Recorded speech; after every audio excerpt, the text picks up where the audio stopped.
बिस्मिल्लाहिर्रहमानिर्रहीम अस्सलाम वालेकुम। आपको इन्फो टीवी में खुशामदीद कहेंगे। अगर आप सऊदी अरब में एक्सपैट या गैर मुल्की रहायशी हैं और आप न्यूजीलैंड सैर व तफरीह के लिए जाना चाहते हैं, सेटल होना चाहते हैं, तो आज की वीडियो आपके लिए बहुत अहम है। आज की इस वीडियो में आपको सऊदी अरब से न्यूजीलैंड का वीज़ा अप्लाई करने का मुकम्मल तरीका शुरू से आखिर तक बताऊँगा। इस वीडियो में हम देखेंगे न्यूजीलैंड वीज़ा किसको चाहिए, कौन अप्लाई कर सकता है, कौन कौन से डॉक्यूमेंट्स चाहिए, बैंक स्टेटमेंट कितनी होनी चाहिए, इकामा और जॉब के कौन से डॉक्यूमेंट देने हैं, ऑनलाइन एप्लीकेशन कैसे बनानी है, वीज़ा फ़ीस कितनी है, पासपोर्ट कहाँ जमा करवाना है, प्रोसेसिंग का टाइम कितना है और वीज़ा अप्रूवल के लिए किन चीज़ों का ख़ास ख्याल रखना चाहिए। तो वीडियो को आखिर तक ज़रूर देखें, क्योंकि इसमें आपको पूरा प्रोसेस स्टेप बाय स्टेप जो है वो बताया जाएगा, ताकि आप एजेंट्स के चक्कर से बच सकें, आप खुद से अप्लाई कर सकें। इसके लिए वीडियो आपको मुकम्मल देखनी होगी। वीडियो को स्किप करेंगे तो आपको मुकम्मल समझ स्टेप्स की नहीं आ सकेगी। सबसे पहले तो आपको ये मालूम करें, आपको वीज़ा चाहिए या आपको न्यूजीलैंड का ETA चाहिए। सबसे पहले ये समझना बहुत ज़रूरी है कि हर शख्स को विजिटर वीज़ा की ज़रूरत नहीं होती। ये आपकी पासपोर्ट की नेशनलिटी पर डिपेंड करता है। मगर आप अगर पाकिस्तानी, इंडियन पासपोर्ट या बांग्लादेशी पासपोर्ट है तो आपको आमतौर पर न्यूजीलैंड का विजिटर वीज़ा अप्लाई करना होगा। जबकि कुछ मुल्कों के शहरी वीज़ा प्रोग्राम, जो वेवर प्रोग्राम है, उसके तहत न्यूजीलैंड का ETA के ज़रिए, यानी कि डायरेक्ट वो जो है इलेक्ट्रॉनिक ट्रैवल अथॉरिटी, जो उनका ETA वीज़ा होता है, उसके ज़रिए जा सकते हैं। इसलिए सबसे पहले आपको करना क्या है, आपको न्यूजीलैंड की इमिग्रेशन की ऑफिशियल वेबसाइट पर जाकर आपको चेक करना है कि आपके पासपोर्ट के लिए विजिटर वीज़ा दरकार है या नहीं। पाकिस्तानी, बांग्लादेशी, इंडियन पासपोर्ट होने की सूरत में इसकी आपको ज़रूरत ही नहीं है। आपको जो है वीज़ा चाहिए ही चाहिए है।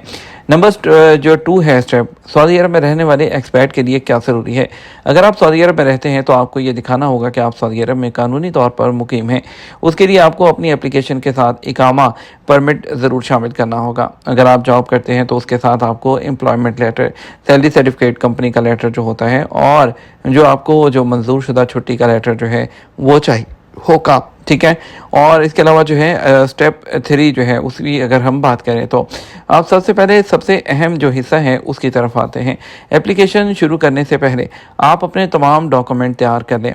Number 1, passport. आपके पासपोर्ट की इंफॉर्मेशन पेज की साफ़ और वाज़ेह स्कैन कॉपी आपने तैयार कर लेनी है। उस पर आपका नाम, तारीख पैदाइश, पासपोर्ट नंबर, ठीक है, आपकी नेशनलिटी, पासपोर्ट की एक्सपायरी डेट बिल्कुल वाज़ेह होनी चाहिए। न्यूजीलैंड इमिग्रेशन के मुताबिक पासपोर्ट आपके न्यूजीलैंड से रवानगी की मुतवक्का तारीख के बाद कम से कम 3 माह तक वैलिड होना चाहिए। नंबर 2, ऑनलाइन एप्लीकेशन के लिए न्यूजीलैंड की जो मखसूस वीज़ा फ़ोटो रिक्वायरमेंट है उसके मुताबिक आपने एक पिक्चर अपलोड करना होगी। इसलिए आम जो पासपोर्ट फ़ोटो अपलोड करने से पहले ये ज़रूर चेक कर लें कि वो इमिग्रेशन न्यूजीलैंड की वेबसाइट की रिक्वायरमेंट के मुताबिक है या नहीं। नंबर 3, अगर आप सऊदी अरब में इकामा होल्डर हैं, अपने इकामे की कॉपी ज़रूर तैयार रखें। उसके लिए आपको कानूनी रहाइश का, यानी कि इकामा वैलिडिटी का सबूत देना होगा। नंबर 4, अपनी जॉब का सबूत। अगर आप सऊदी अरब में मुलाजमत करते हैं तो आपको दरख्वास्त के साथ एम्प्लॉयर डॉक्यूमेंट शामिल करना होगा, जिसको एम्प्लॉयमेंट लेटर कहते हैं। उसके अंदर आपकी कंपनी का नाम, आपका ओहदा, ठीक है, कंपनी में शमूलियत की तारीख, माहाना तनख्वाह, छुट्टी की मंजूरी, और ये सैलरी सर्टिफिकेट भी इसमें शामिल किया जा सकता है। उसके बाद फाइनेंशियल प्रूफ, आपको ये साबित करना होगा आप न्यूजीलैंड में अपने क़याम के खर्चात बर्दाश्त कर सकते हैं और आपके पास जो है काबिल कबूल आपके पास बैंक स्टेटमेंट मौजूद है। इसके लिए आप अपना salary, credit account, saving account, debit account, तमाम जहाँ जहाँ से आप अपनी इनकम जो है वो साबित कर सकते हैं वो इसमें शो कर सकते हैं। सिर्फ वीज़ा अप्लाई करने से चंद दिन पहले अकाउंट में अचानक बड़ी रकम जमा करवा देना बैंक स्टेटमेंट शो करने के लिए एक अच्छी हिकमत अमली नहीं है। आपकी फाइनेंशियल हिस्ट्री भी अहम हो सकती है। इसलिए बेहतर है रेगुलर इनकम, सेविंग्स और ट्रिप एक्सपेंसेस को वाज़ेह और हकीकत के मुताबिक दिखाएं।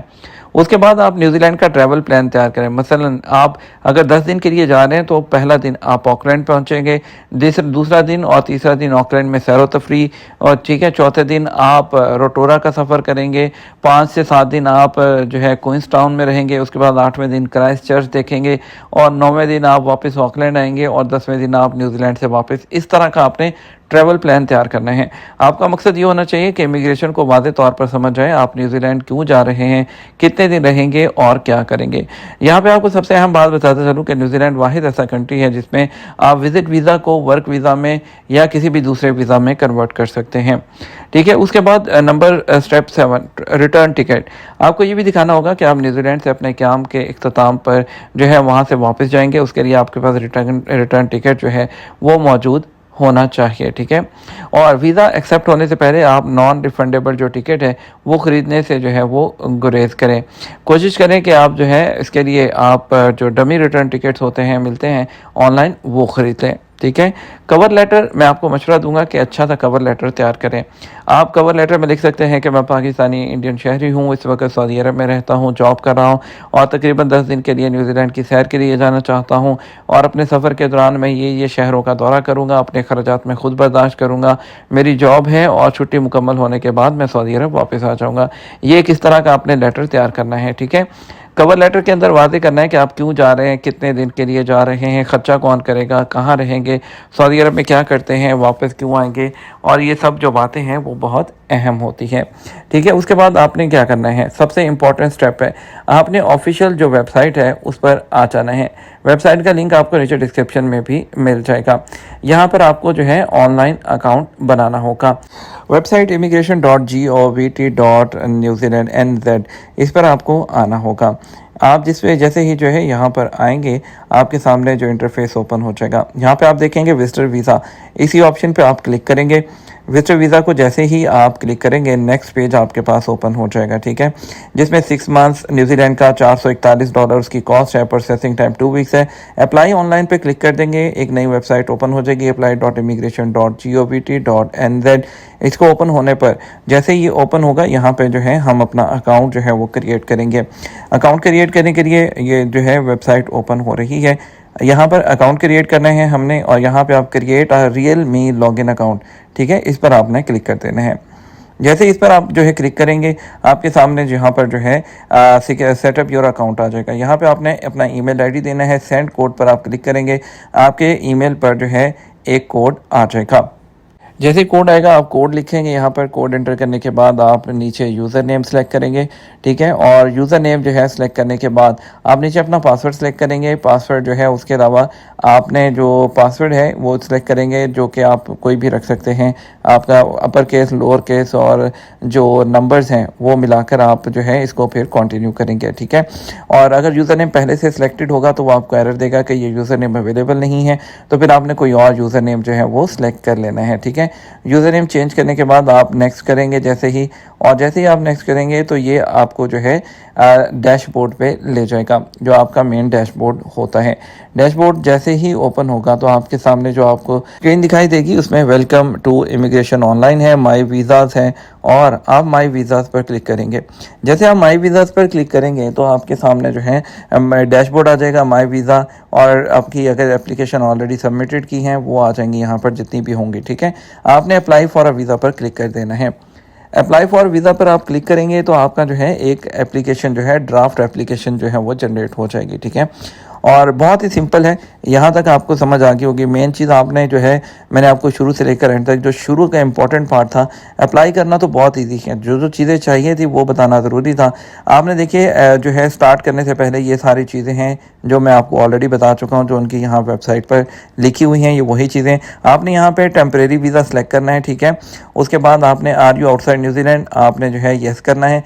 वीज़ा को आपने विजिटर सेलेक्ट करना है। वो कह रहा है कि are you citizen of Australia, तो आपने इसको नो कर देना है, ठीक है। वो फिर ऑस्ट्रेलिया के बारे में पूछ रहा है, आपने इसको भी जो है नो कर देना है, ठीक है। वो कह रहा है आपका पर्पज़ ऑफ जो है विज़िट क्या है, तो आपने यहाँ टूरिज़्म कर देना है और कितने दिन के लिए जो है क्यों आ रहे हैं आपने लिख देना है यहाँ पर I am coming for a holiday, ठीक है। वो कह रहा है कि आप विज़िट वीज़ा अप्लाई करेंगे, जर्नल विजिटर वीज़ा, ठीक है। आपने यहाँ पर जो है नीचे जो ये रेड बटन आ रहा है आपने इस पर क्लिक कर देना है, ठीक है। आपने जैसे ही इस पर क्लिक करेंगे न्यू एप्लीकेशन का, तो आपके सामने एक नया पेज जो है वो इसका ओपन हो जाएगा, ठीक है। प्रोसेसिंग होगी और इसके प्रोसेसिंग के चंद सेकंड्स लगेंगे, वो आपने जो है पेशेंटली होल्ड करना है और इंतज़ार करना है। देखिए ओपन हो गया और ओपन होने के बाद अब आपके सामने यहाँ पर देखिए आपका एक एप्लीकेशन नंबर जनरेट हो गया, एप्लीकेशन का नाम भी आ गया, ठीक है। एप्लीकेशन आईडी स्टेटस उसका ड्राफ्ट है। अभी नीचे आपको यहाँ आ रहा है, अब आपने जितने लोग ऐड करने हैं यहाँ पे ऐड एप्लीकेंट करते जाएंगे। अगर एक ही बंदे का करना है प्रिंसिपल एप्लीकेंट, तो यहाँ पे आप कंटिन्यू पर जो है उसको क्लिक कर देंगे, ठीक है। आपने इसको जो है कंटिन्यू पर जो है क्लिक कर देना है। जैसे आप प्रिंसिपल उसके आगे एप्लीकेंट टाइप और उसके आगे एक्शन के नीचे आप देखेंगे तो यहाँ पर कंटिन्यू लिखा हुआ है, तो आपने कंटिन्यू पर क्लिक करना है। कंटिन्यू पर क्लिक करेंगे तो आपके सामने पेज ओपन हो जाएगा जिसमें आपको तमाम डिटेल्स फिल करना होंगी और जिसमें आपकी आइडेंटिटी की इन्फॉर्मेशन है, ठीक है। आपका नाम वगैरह सारी चीज़ें आपसे पूछी जाएंगी कि आप जो है किस कंट्री से आ रहे हैं, क्यों आ रहे हैं। ये तमाम डाटा जो है आपको जैसे तमाम फॉर्म्स के अंदर फिल करना होता है, इसमें भी करना होगा। आपको जो है अपना पहला नाम देना होगा, फिर मिडिल नेम, फिर सरनेम देना होगा अपना, ठीक है।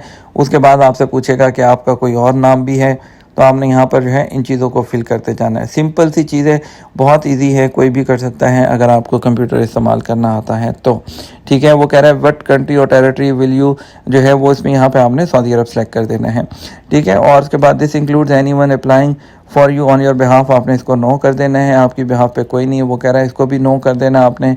ऑस्ट्रेलियन आपके पास नहीं है और आपने पहले न्यूजीलैंड ट्रैवल किया, इसको भी नो कर देना है।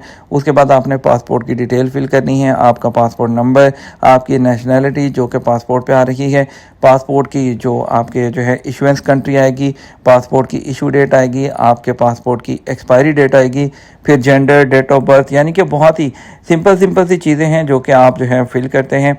ये तमाम फिल करके आपने नेक्स्ट करते जाना है और ये फिल करने के बाद जैसे आप जो है नेक्स्ट करेंगे, नेक्स्ट पेज पे आपके साथ जो है मुख्तलिफ चीज़ें आपको ऊपर नज़र आ रही होंगी, ठीक है, जिसमें आपने आगे अपना डॉक्यूमेंट सबमिट करने हैं। उसके बाद सेव एंड कंटिन्यू करते जाना है। फिर उसके बाद आपने अपनी जो है दूसरी पासपोर्ट की डिटेल एंटर करनी है, फिर आपने उसको नेक्स्ट करना है। हर चीज़ पे जैसे जैसे नेक्स्ट एंड पे, सबसे एंड पे आप देखेंगे ऊपर पर्पस ऑफ विजिट है, फिर करेक्टर है, फिर हेल्थ है, फिर एजुकेशन है और एंड के ऊपर वो जो है पेमेंट की ऑप्शन आएगी जिसमें आपने $448 जो है वो पे करने हैं, ठीक है। रिव्यू एंड सबमिट की ऑप्शन आएगी, रिव्यू एंड सबमिट कर देना। ये सारी चीज़ें अगर मैं फिल करूँगा तो आधे घंटे की वीडियो और हो जाएगी, ठीक है, इसलिए मैं ये सब फिल नहीं कर रहा। सिंपल सी चीज़ें ये आपने फिल करते जाना, नेक्स्ट करते जाना है। एंड पे रिव्यू एंड डिक्लेयर आएगा, आपने इसको क्लिक करना है, ठीक है, और पेमेंट करनी है, दैट्स इट। वेट करना है, आपका जो वीज़ा है वो आपको मिलेगा। वीज़ा किस तरह से आपको मिलेगा, आपको जो है सबमिशन के बाद एक ईमेल आएगी आपके एप्लीकेशन रेफरेंस के साथ। आप कभी भी इस वेबसाइट को ओपन करके अपनी एप्लीकेशन को जो ट्रैक कर सकते हैं अपने अकाउंट के अंदर। अगर आपका जो है वीज़ा अप्रूव होगा तो आपको ई वीज़ा आपके ईमेल पे मिल जाएगा। जस्ट आपने ई वीज़ा पीडीएफ आएगा, आपने उसको प्रिंट कर लेना है, दैट्स इट, और आप न्यूजीलैंड की टिकट के साथ आप सफ़र कर सकेंगे। बहुत ईजी है। अगर आपको जो है हमारी हेल्प चाहिए, अगर आप चाहते हैं कि आपको अप्लाई करना नहीं आता, आप हमसे अप्लाई करवाना चाहते हैं, तो आप हमारी हेल्प ले सकते हैं। उसके लिए आप हमें जो है व्हाट्सएप पे कांटेक्ट कर सकते हैं या फिर आप जो है हमें ईमेल कर सकते हैं। ईमेल के लिए जो है wasimranavlogs@gmail.com जो है उस पर आप हमें ईमेल कर सकते हैं। और अगर जो है आप कांटेक्ट की बात करें तो आप 0570399880 पर जो है वो कांटेक्ट कर सकते हैं। हमारी टीम आपको गाइड कर देगी। अपना ख्याल रखिएगा। वीडियो को लाइक और शेयर ज़रूर कीजिएगा। अस्सलाम वालेकुम।